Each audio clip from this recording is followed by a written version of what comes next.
The cupcake was vanilla with a swirl that leaned to one side, the kind you grab because it's already there. The plastic clamshell snapped open too loudly. Someone lit the candle and the flame bent, then steadied as if it had decided to stay anyway. We sang, not the long version, no clapping, no key. I leaned forward and blew out the candle before the last note landed. Smoke rose in a thin line and touched my nose. Sugar burned sweet and faintly bitter. My dad said, "What'd you expect? You're not a kid anymore." And it wasn't mean. That was the strange part. It was said like a receipt explanation, like weather. I smiled because that's what the room asked for. Then I rinsed the plate, set it upside down, and went to my room. The bag was already there, folded into itself from a trip I never took. I put in jeans, a sweater, my charger, the book I hadn't finished. I left the card on the dresser.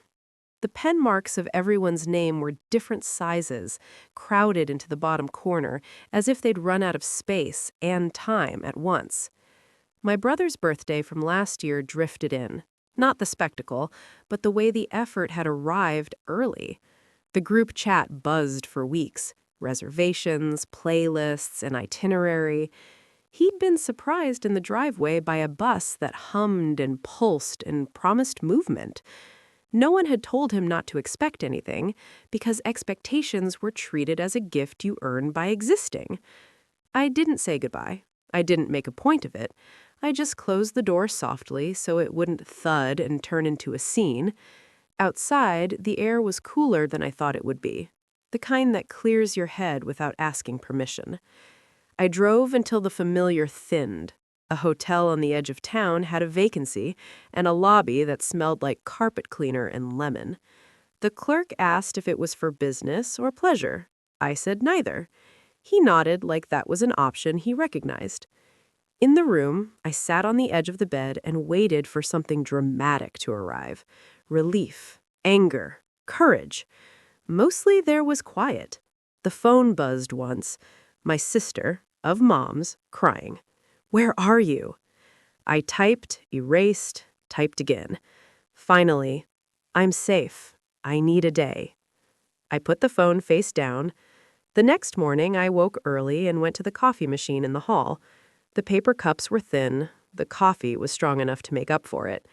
I drank standing, watching a man in a suit argue with a vending machine that refused to return his coins. He pressed buttons carefully, then harder. He got a snack. He didn't look satisfied. At 10 o'clock, my mother called. I let it ring out and sent a message instead. "I'll talk later." The word later felt like a fence post. Temporary, useful. I walk. I let the day happen without narrating it. Around noon, a number I didn't recognize called. I answered because sometimes life insists. A woman said, "This is Karen from HR at your work. We tried reaching you yesterday. Your manager said you might be out today." I took personal time, I said. There was a pause while she found the line she needed. "Okay, I just need to confirm. Are you planning to be back tomorrow?" "Yes." "Great," she said.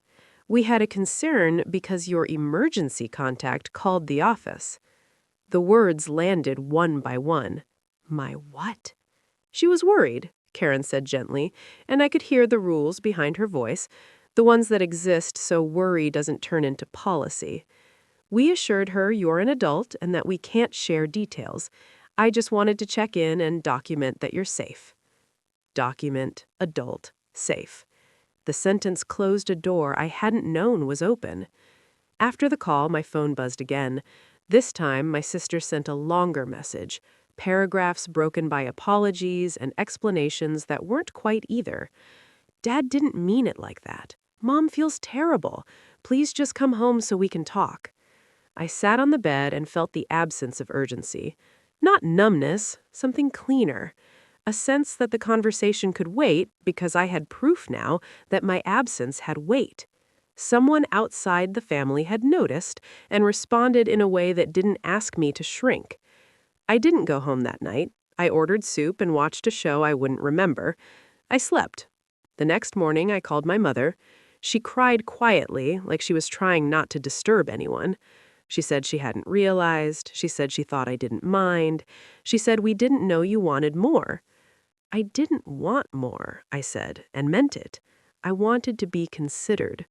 There was a long pause in it. I imagined the kitchen table, the chairs pushed in, the cupcake box in the trash. "Come for dinner," she said. "We'll do something proper." "Not today," I said. The boundary surprised me with how ordinary it sounded. "I'll come by this weekend." She agreed too quickly. I recognized the reflex. Fix it now, restore order. I didn't correct her. When I returned to work, my manager asked if everything was okay. I said yes. It was the truth, as far as it went. At lunch, my sister texted a photo of my childhood birthday, a cake we'd made together, crooked letters piped by hand. "Remember this?" she wrote. "I should have said something, Dino," I typed back. And I did.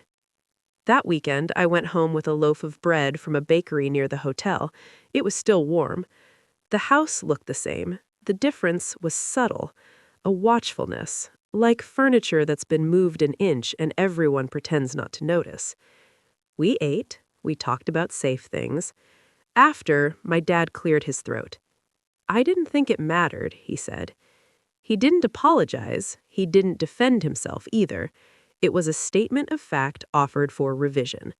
"It does," I said. I kept my voice even. "If it doesn't, tell me. I'll plan accordingly." He nodded, once. I left before dessert.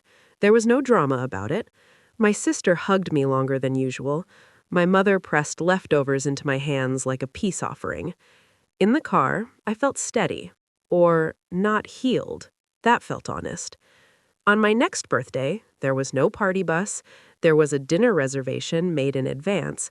My name spelled correctly. A cake from the same bakery as the bread. Nothing extravagant. And if it hadn't happened, if the cupcake had come back, the explanation ready, I would have known what to do. That knowledge sat with me now, quiet and undeniable, like a document filed and accepted.